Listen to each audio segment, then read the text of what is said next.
입니다. 네, 오늘 여러분들과 함께 살피는 내용은 바로 율법에 관한 내용입니다. 율법이라는 것 정말 생각하면 왠지 모르게 가슴이 턱 막히기도 하고, 또 한 가지는 아니 사도 바울이 율법이 아니라 믿음으로 산다고 했는데 왜 율법에 대한 이야기를 할까 하는 이러한 의구심이 들 수도 있습니다. 그렇다고 해서 우리가 살펴보겠지만 이 율법에 대한 내용들이 우리가 생각하는 또 유대인들이 생각하는 그러한 율법의 개념과 다르다는 사실을 오늘 알게 될 것이고, 더 나아가서 그렇다면 이 율법을 우리가 아무런 생각 없이 그냥 멀리할 것이 아니라 오히려 지키려고 애를 써야겠구나 하는 이러한 생각에까지 이르게 될 것 같습니다. 더 자세한 내용들은 다음 주부터 십계명을 살피는 것을 통해서 율법의 내용들을 우리가 전반적으로, 그리고 우리가 실제적으로 삶에 적용하여 지켜야 될 내용들이 무엇인가를 살펴보도록 하겠습니다. 92번째 질문은 이렇게 시작이 됩니다. 주님께서는 율법을 통하여 무엇을 말씀하셨습니까? 그 대답은 하나님께서는 다음과 같이 말씀하셨습니다. 제1계명 나는 너를 애굽 땅 종되었던 집에서 인도하여 낸 너희 하나님 여호와로라. 너는 나 외에는 다른 신들을 내게 있게 말지니라. 제2계명 너를 위하여 새긴 우상을 만들지 말고 또 위로 하늘에 있는 것이나 아래로 땅에 있는 것이나 땅 아래 물속에 있는 것이 아무 형상이든지 만들지 말며 그것들에게 절하지 말며 그것들을 섬기지 말라. 나 여호와 너의 하나님은 질투하는 하나님인즉 나를 미워하는 자의 죄를 갚되 아비로부터 아들에게로 3, 4대까지 이르게 하거니와 나를 사랑하고 내 계명을 지키는 자에게는 천대까지 은혜를 베푸느니라. 제3계명 너는 너희 하나님 여호와의 이름을 망령되이 일컫지 말라. 나 여호와는 나의 이름을 망령되이 일컫는 자를 죄 없다 하지 아니하리라. 제4계명 안식일을 기억하여 거룩히 지키라. 엿새 동안은 힘써 내 모든 일을 행할 것이나 제7일은 너희 하나님 여호와의 안식일인즉 너나 내 아들이나 내 딸이나 내 남종이나 내 여종이나 내 육축이나 내 문 안에 유하는 객이라도 아무 일도 하지 말라. 이는 엿새 동안에 나 여호와가 하늘과 땅과 바다와 그 가운데 모든 것을 만들고 제7일에 쉬었음이라. 그러므로 나 여호와가 안식일을 복되게 하여 그날을 거룩하게 하였느니라. 제5계명 내 부모를 공경하라. 그리하면 너희 하나님 나 여호와가 내게 준 땅에서 내 생명이 길리라. 제6계명 살인하지 말지니라. 제7계명 간음하지 말지니라. 제8계명 도적질하지 말지니라. 제9계명 내 이웃에 대하여 거짓 증거하지 말지니라. 제10계명 내 이웃의 집을 탐내지 말지니라. 내 이웃의 아내나 그의 남종이나 그의 여종이나 그의 소나 그의 나귀나 무릇 내 이웃의 소유를 탐내지 말지니라. 오늘 92번째 질문은 율법을 통하여 무엇을 말씀하셨습니까? 라고 말하는데 그 대답은 십계명으로 대답을 하고 있죠. 이렇게 율법에 대하여서 물었는데 십계명을 언급하고 있다면 우리가 생각할 때 율법은 그러면 십계명을 이야기하는 것인가? 이렇게 생각할 수 있습니다. 그런데 그렇지 않습니다. 원래 율법에 해당하는 히브리어는 토라라고 합니다. 그리고 이 토라라고 하는 내용은 일반적으로 모세오경, 창세기, 출애굽기, 레위기, 민수기, 신명기 이 5권을 토라라고 이야기합니다.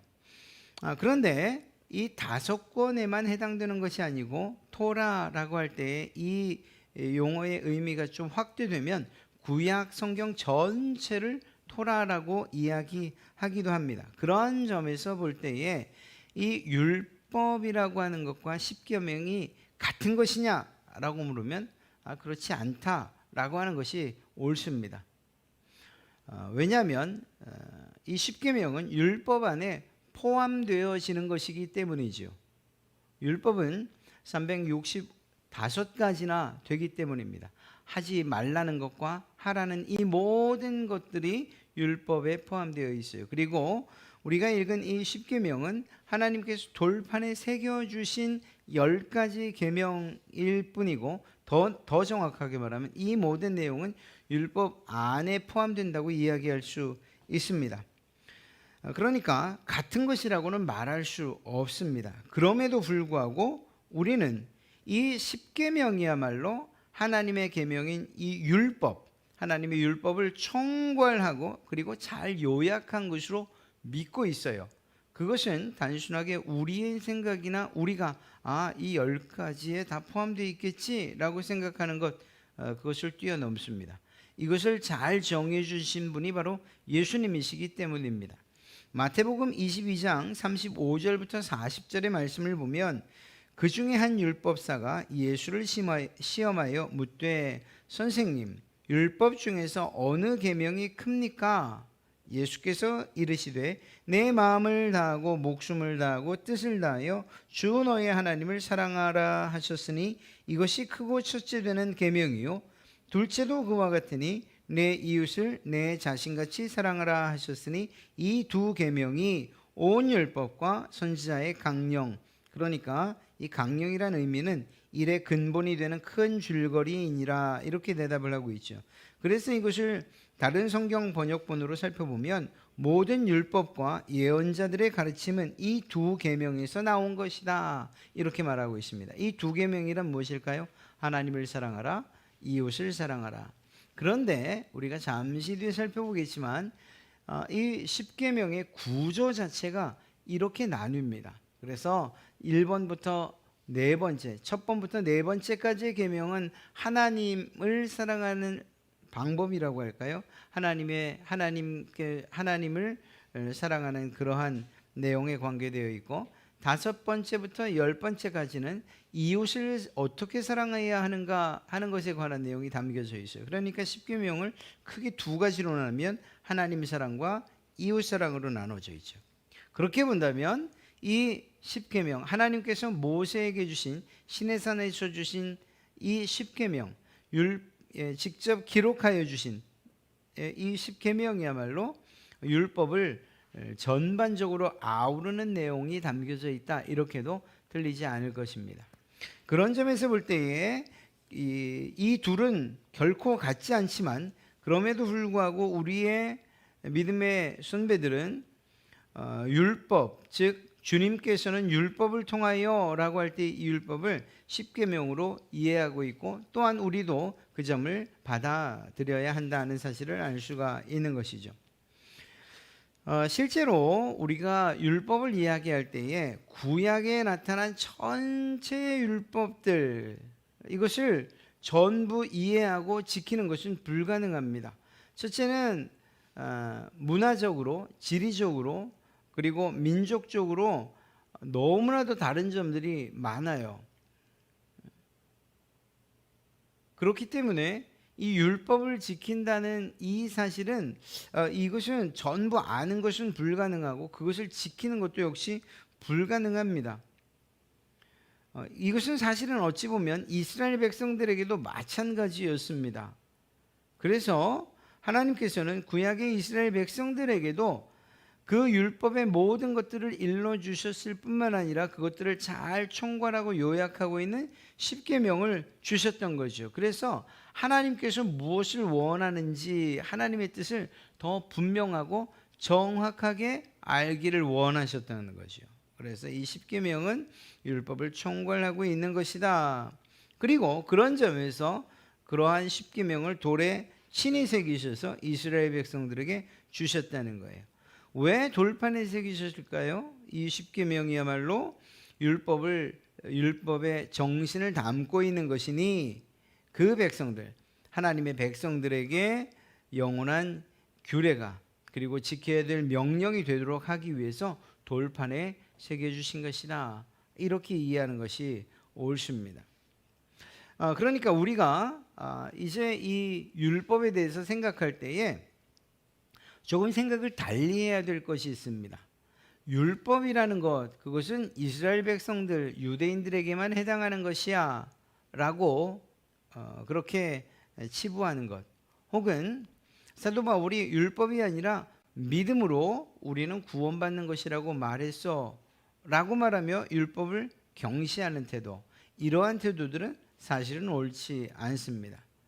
왜냐하면 오늘 우리의 믿음의 선배들도 구원의 도리를 이야기한 다음에 구원받은 사람들이 지켜 살아가야 될 삶의 의무들과 책임을 이야기할 때에 이 10계명을 거론하며 율법을 이야기하고 있기 때문이죠. 그러니까 이것을 어떻게 해결해야 되느냐? 성경은 이것을 사실 분명히 드러내주고 있습니다.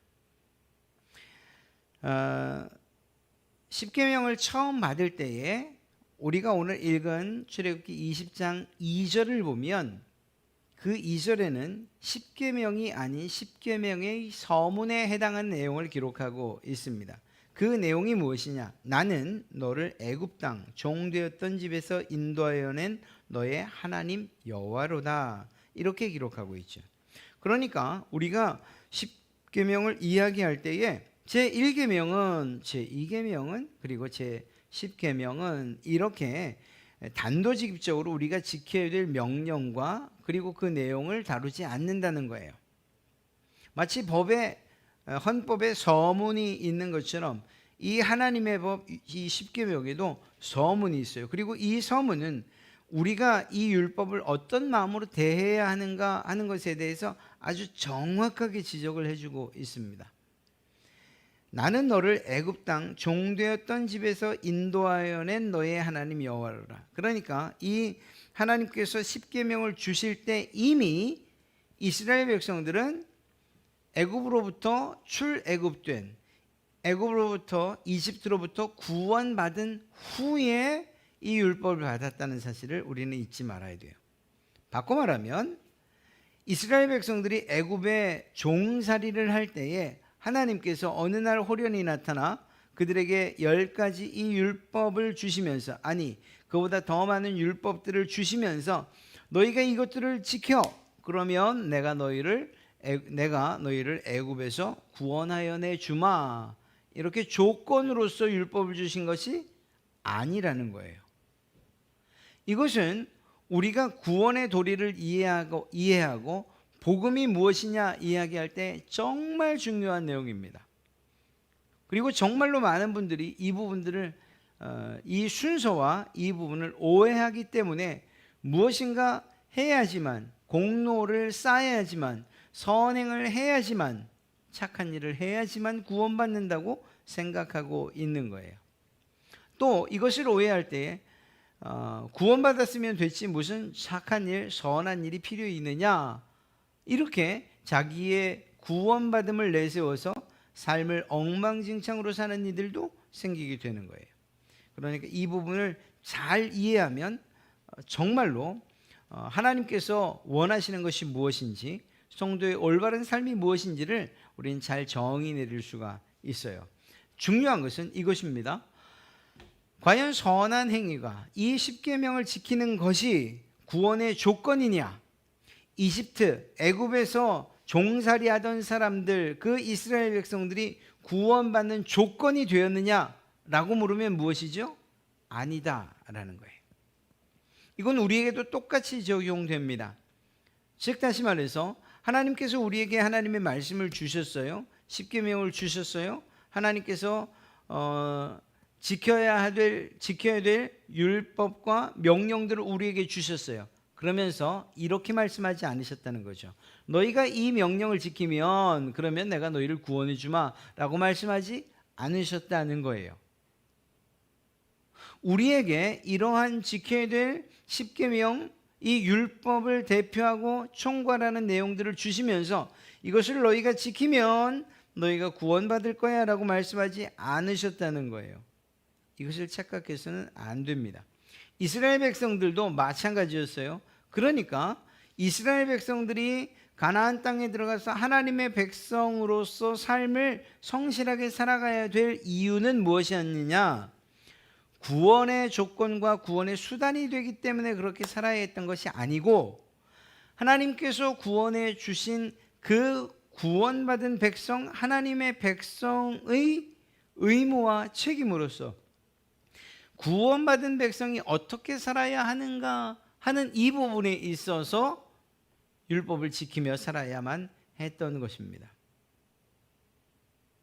구원의 조건이 아니라 구원받은 자의 삶의 모습으로서, 의무와 책임으로서, 더 나아가서는 하나님께서 구원해 주신 것에 대한 감사의 이 마음으로서 그러한 삶을 살아가야만 하는 거라는 거예요. 그러니까 선한 행위나 착한 삶이 우리의 목줄을 이렇게 조여매는 것처럼 우리를 숨 못 쉬게 하는 그러한, 또 등에 큰 짐을 짊어진 것처럼, 멍에를 짊어진 것처럼 지켜야 될 그 율법에 짓눌려서 사는 것이 아니라 오히려 그 모든 것들로부터 우리를 벗어나게 해주셨고, 그렇게 해주신 분이 하나님이라는 사실을 생각할 때에 감사한 마음에, 그 마음이 우러러나와 하나님께 감사한 그 표현을 어떻게 해야 됩니까? 내가 어떻게 살아야 됩니까?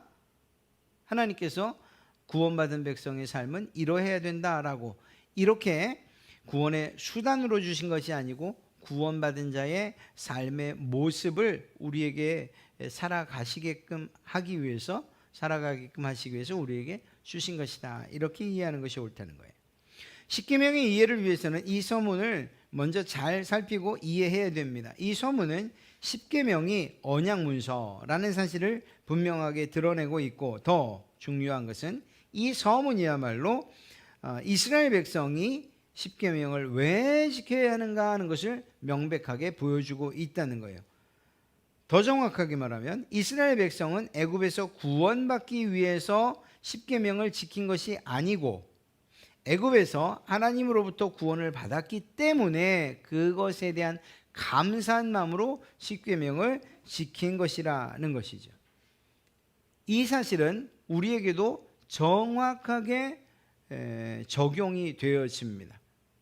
우리가 심지어는 신앙생활, 예배를 하고 기도의 삶을 살고 찬양의 삶을 살고, 그리고 교회 안에서의 봉사와 수고, 사랑의 역사들을 이루면서 사는 이유, 그것이 구원받기 위해서라고 말하는 것은, 그것은 하나님께서 우리에게 주신 복음의 의미를 심각하게 훼손하는 일입니다. 여러분들이 하는 예배와 여러분들이 하는 모든 선한 행위들과 봉사와, 그리고 여러분들에게 맡겨진 사역에 최선을 다하는 것은, 그것은 내가 구원받기 위해서, 그 구원이 취소되지 않기 위해서 하는 이런 의미가 아니에요. 그렇게 무엇인가 억압되고 그리고 조건이 달리고 수단이 되어서 그러한 행위를 하는 것이 아니고, 오히려 하나님께서 나를 사랑하시고 나를 위해서 예수 그리스도를 통하여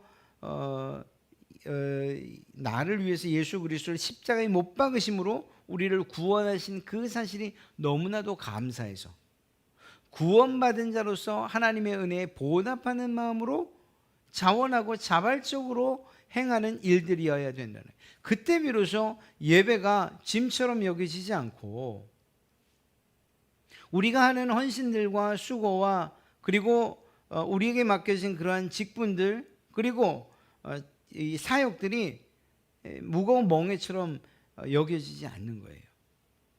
감사함이 넘치면 넘칠수록 내가 주를 위해서 해야 될 일이 무엇입니까? 내가 주께 드릴 수 있는 것이 무엇입니까? 이러한 생각들이 더 커져갈 것이기 때문이에요. 누가 불평하고 누가 원망할까요? 하나님의 은혜라고 생각하지 않는 사람들, 더 나아가 무엇인가 해야만 하나님께서 주실 것이라고 생각하는 이러한 분들은 자신들이 하는 그 일들에 대해서 감사함으로 일할 수가 없어요. 하나님과 조건 가운데에서 내가 하는 것이 수단이 되어서 그것이 나를 구원한다고 생각하는데 어떻게 기쁨이 있을 수 있겠습니까? 있을 수 있죠. 막 기분이 좋고 감정이 정말 은혜 받은 감정이 막 밀려올 때에, 그때에는 나도 모르게 기쁨 가운데에 정말 구름 위를 걷는 것처럼 그 모든 일들을 행할 수 있을 거예요. 그런데 우리의 감정이라는 것이, 우리의 삶이라는 것이 언제나 그렇습니까? 그렇지 않을 수 있잖아요. 다운되고 낙심되고 정말 힘들고 어려운 일들이 생기면, 그러면 내가 정말 구원받은 사람인가 하는 이러한 생각과 더불어서 주를 위해서 하는 모든 일들, 예배를 포함하여 그 모든 일들이 힘들고 또한 어려울 수밖에 없는 거죠. 감사의 마음이 사라지고 말이에요. 이스라엘 백성들이 출애굽한 이후에 그 나올 때에 자신들의 눈으로 하나님의 인도하심과 하나님이 직접 싸우시는 그리고 승리하시는 능력들, 홍해를 가르시는 이러한 모든 기적들을 다 봤음에도 불구하고 얼마 지나지 않아서 가데스 바네아에서 하나님을 향해서 원망하고 불평했던 것, 그것은 무엇을 잊었기 때문입니까? 하나님의 은혜, 구원의 그 은혜를 잊었기 때문이죠. 하나님의 은혜를 망각하면 반드시 우리는 불평하고 원망하게 돼 있어요. 자, 오늘 이러한 사실들을 생각할 때에 우리에게도 우리는 이미 우리에게 구원을 베푸신 그 하나님을 섬긴다는 사실을 잊지 말아야 돼요. 즉 십계명, 우리에게 주신 이 율법의 강령이라고 하는 십계명은 여러분들의 구원의 수단, 구원의 어떤 동아줄이 아니에요. 그것이 아니고 오히려 구원받은 자들이 마땅히 감사함으로, 그리고 자발적이고 스스로 기쁨으로 해야 하는 그러한 일들이라는 거죠. 만약에 십계명이야말로 구원의 수단으로 여긴다면, 그렇게 되면 우리는 자기 의에 빠지게 될 거예요. 하나님의 은혜를 저버리게 될 거예요. 무슨 말인가 하면, 내가 무엇인가 해서 내가 구원받았다라고 생각하는 그 순간 하나님의 은혜는 온데간데 없어질 것이라는 거죠. 그저 내가 한 작은 일만 남을 거예요. 내가 한 수고들, 내 노력들, 내가 이룬 그 성공적인 일들, 그리고 그 결과들, 내가 흘린 땀, 내가 드린 헌금, 이러한 모든 것들만 남아서 이것이 나에게 스스로 의가 되는 거죠. 하나님의 의는 사라져버리고, 예수님께서 우리를 위하여서 십자가에 못 박히심으로 말미암아 우리에게 주신 그 의로움은 다 사라져버린 채 내 의로움만 정말 남을 것이에요. 이것은 하나님 앞에서 교만일 수밖에 없는 거죠. 왜냐하면 실제로 우리는 예수 그리스도 그분의 은혜, 그분이 이루신 그 구원의 사역이 아니면 우리는 구원받을 수 없는 그러한 존재들이기 때문입니다. 이것은 무엇이 이야기하고 있습니까? 바로 십계명의 서문이 우리에게 분명하게 알려주고 있는 거예요. 그러니까 그 뒤에 기록된 10가지의 계명들, 그것은 그리스도인으로서, 하나님의 백성으로서 마땅히 기쁨으로 감사함으로 지켜야 될 일인 거지요. 억지로 짊어지는 그러한 짐 혹은 멍해가 아니고 말입니다. 이러한 사실들을 우리는 잊지 말아야 합니다. 93번째 질문은 이렇게 기록되어 있고 그 대답은 매우 간단합니다. 이러한 계명들, 10가지의 계명은 어떻게 나누어집니까? 예, 두 부분으로 나누어집니다. 첫 번째 부분은 우리가 하나님과 어떠한 관계를 가지면서 살아야 할 것인가를 가르치고 있고요. 둘째 부분에서는 우리가 이웃 사람들과 어떻게 살아가야 하는가를 가르쳐주고 있습니다. 하나님에 대한 우리의 태도는 1계명부터 4계명까지 기록되어 있고요. 5번째부터 10번째까지의 계명은 이웃에 대한 우리의 의무가 무엇인가에 대해서 가르쳐주고 있어요. 꼭 그렇게 말할 수는 없지만 십자가의 모양이 참 이러한 십계명에 대한 그런 구분을 우리에게 가시적으로 너무나도 명확하게 나타내주고 있는 것 같아요. 하나님과 우리의 관계가, 그리고 사람과 사람 사이의 관계가 바로 이 십계명 안에 잘 담겨져 있다는 거죠. 그러니까 예수님을 믿는 사람들은 하나님에게만 잘하는 것, 이것이 전부라고 생각해서는 안 돼요.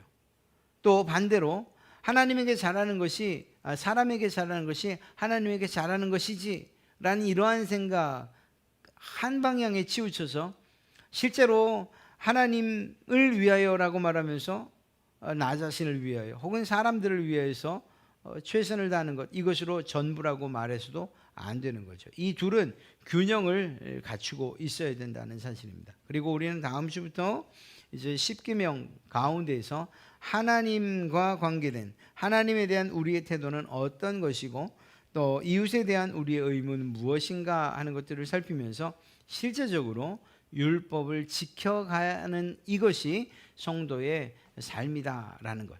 그러니까 사도 바울이 이야기했던 율법을 폐기하자는 말이 아니에요. 사도 바울은 그렇게 말한 적이 없어요.